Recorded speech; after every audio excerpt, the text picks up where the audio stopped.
Jangan jatah hati itu dikorupsi oleh akalmu sehingga akalmu menjadi overthinking, berpikir yang berlebihan. Segala sesuatu itu ada batasnya. Ketika batas itu engkau terobos, maka kecelakaan, kekacauan, dan keburukan-keburukan itu yang akan mengenai kamu, bukan kesuksesan.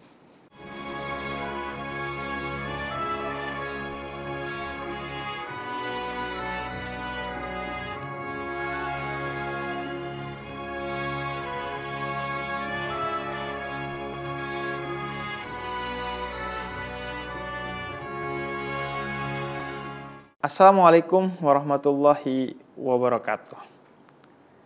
Salah satu yang seringkali menyita waktu malam kita atau menyita waktu kosong kita, sehingga waktu kosong yang seharusnya digunakan untuk menikmati waktu atau waktu malam yang seharusnya digunakan untuk memaksimalkan istirahat kita menjadi bubar begitu saja lantaran overthinking. Ya Allah, aku kok overthinking ya? Overthinking artinya berpikir secara berlebihan. Dan dijelaskan dalam Al-Quran bahwa segala sesuatu yang berlebihan itu pasti buruk. Karena kata Allah, wallahu la yuhibbul musrifin. Dan Allah itu tidak menyukai sesuatu yang berlebihan. Segala sesuatu. Kulu wasrobu wala tusrifu. Makan dan minumlah jangan berlebihan. Makan dan minum kalau berlebihan jadi kembung. Begitu juga membaca informasi. Kita jangan berlebihan. Karena ketika berlebihan, maka kita akan mengalami satu keadaan yang berlebihan pula. Misalnya di tengah COVID-19, ketika kita berlebihan membaca informasi, maka akan ada ketakutan, kecemasan yang tidak penting dan tidak perlu.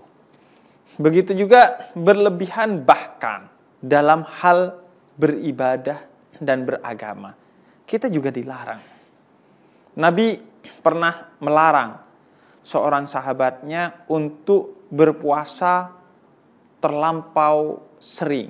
Dia mengatakan, Nabi saya ingin berpuasa.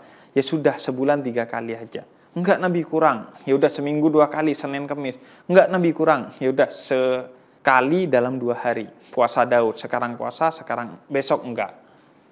Kemudian setelah tua, sahabat ini mengeluh karena sudah sakit-sakitan. Padahal masih tidak begitu tua.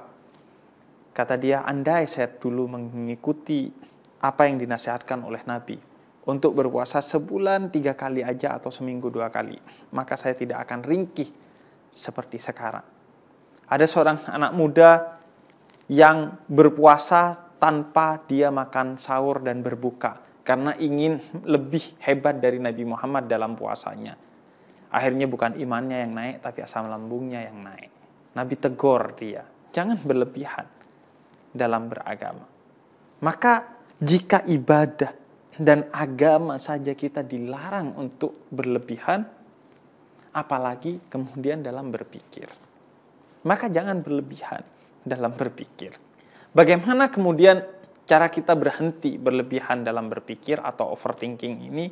Dalam tuntunan Islam, paling tidak ada beberapa hal. Yang pertama adalah mengetahui bahwa pikiran itu memang harus dibatasi. Karena akal itu diciptakan dalam keterbatasan. Karena itu sadari lantaran akal itu terbatas, maka jangan gunakan ia untuk sesuatu yang berlebihan. Di samping akal ada yang namanya hati. Untuk digunakan oleh kita ketika akal itu telah sampai pada batasnya. Dalam penggambaran Jalaluddin Rumi, seorang sufi tersohor asal Persia, akal itu seperti Nabi saat Mi'raj ia sampai ke langit ke-7. Dia disimbolisasikan seperti Jibril sampai langit ke-7. Tapi ketika Nabi naik ke Sidratul Muntaha, Jibril tidak ikut. Akal tidak bisa menjangkau sesuatu yang berada di luar kemampuan nalar. Maka di sana wilayah hati. maka jangan berlebihan dalam menggunakan akalmu. Jangan overthinking dalam berpikir, karena akal itu ada batasnya. Maka ketika kamu sudah merasakan lelah dengan pikiran-pikiranmu, cepat berhenti untuk berpikir dan serahkan pada hati untuk menghandle sesuatu tersebut. Misalnya, Anda telah mempersiapkan segala sesuatu untuk kegiatan besok, tapi Anda masih merasa kurang dalam pikiran Anda, maka berhentilah dan kemudian serahkan kepada hatimu untuk merasakan. Bisa jadi apa yang saya anggap kurang ini, besok ternyata tidak sehektik, tidak seriuh yang saya bayangkan. Maka hati kemudian akan menghandle untuk kemudian merelakan. Dengan berbagai perangkat-perangkat yang diajarkan dalam Islam. Misalnya, hati akan tawakal, hati akan ikhlas. Berikanlah jatah hati itu, jangan jatah hati itu dikorupsi oleh akalmu sehingga akalmu menjadi overthinking, berpikir yang berlebihan. Segala sesuatu itu ada batasnya. Ketika batas itu engkau terobos, maka kecelakaan, kekacauan, dan keburukan-keburukan itu yang akan mengenai kamu, bukan kesuksesan. Kemudian yang kedua, overthinking itu menurut seorang psikolog yang bernama Kevin Horney, bersumber dari apa yang ada di pikiran kita yang dimunculkan oleh satu kata saja, yaitu seharusnya. Horney menyebut ini sebagai cengkraman atau tirani seharusnya. Kita selalu berpikir bahwa kita seharusnya begini dan begitu. Padahal kita memiliki kemampuan yang terbatas. Padahal kita memiliki keterbatasan dalam banyak hal. Karena itu, berhentilah berpikir dengan frame seharusnya. Tapi gantilah dengan berpikir dalam frame semampunya.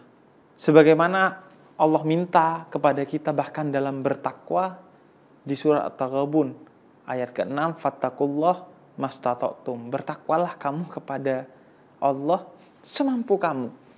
Tidak seharusnya, tapi semampunya. Karena itu kata Nabi dalam salah satu hadis yang diriwayatkan oleh Imam Bukhari dan Imam Muslim, ketika kamu diberikan satu hal untuk kamu pikirkan, untuk kamu kerjakan, untuk kamu rasakan, maka lakukan semua itu pada batas kemampuanmu saja. Gak usah berpikir, seharusnya itu begini, seharusnya itu begitu. Enggak, tapi semampunya. Ketika sudah kamu kerjakan, mampunya kamu segitu, ya sudah segitu. Seharusnya lebih, yaitu di luar batas kemampuan saya. Maka gak usah dipikirkan. Yang ketiga adalah dengan memaksimalkan apa yang kita lakukan.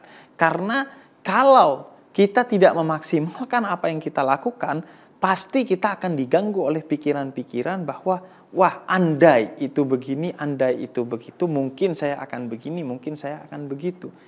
Tawakal tidak akan bisa maksimal, ikhlas tidak akan bisa maksimal kalau kamu masih dibayang-bayangi andai saya begini, andai saya begitu kemarin. Karena itu, maksimalkan, setiap mengerjakan segala sesuatu maksimalkan agar engkau tidak diganggu oleh overthinking, pikiran berlebihan tentang andai begini, andai begitu. Karena sudah maksimal kamu melakukannya. Kemudian yang keempat, sadarilah bahwa segala sesuatu ini tidak sepenuhnya ada di tanganmu, tapi ada di tangan Allah Subhanahu wa ta'ala. Maka ketika sesuatu itu sudah kamu kerjakan, serahkan itu kepada Allah. Alih-alih kamu overthinking, tapi kamu berdoa. Meminta kepada Allah, kalau ada kekurangan, diperbaiki. Sehingga apa yang kamu lakukan bukan sesuatu yang sia-sia, tapi sesuatu yang betul-betul bermanfaat, yaitu doa itu sendiri. Dan yang terakhir adalah manusia ini makhluk yang tidak sempurna. Al-insan mahallul khata' wa nisyan. Setiap manusia itu pasti melakukan kesalahan, baik disengaja ataupun tidak disengaja, baik karena kehilafan ataupun bukan, baik secara langsung ataupun tidak langsung, maka berdamailah dengan semua keadaan yang ada pada kamu. Overthinking tidak akan mengubah keadaanmu. Maka yang bisa kamu lakukan atas keadaanmu, berdamai. Berdamai dengan apa yang ada pada dirimu, yang telah kamu lakukan. Memang kita tidak bisa lepas dari yang namanya kekurangan dan kesalahan serta kehilafan itu. Maka berdamailah. Jika Allah saja mengampuni dirimu, padahal Dia yang paling berhak untuk menghukummu, kenapa engkau menghukum dirimu sendiri? Padahal itu bukan hakmu dan itu akan membuat kamu berada dalam keadaan yang semakin buruk dan buruk. Maka ampuni dirimu sendiri sebelum kau meminta ampun kepada Allah dengan segala kekurangannya. Dengan kemudian tidak overthinking.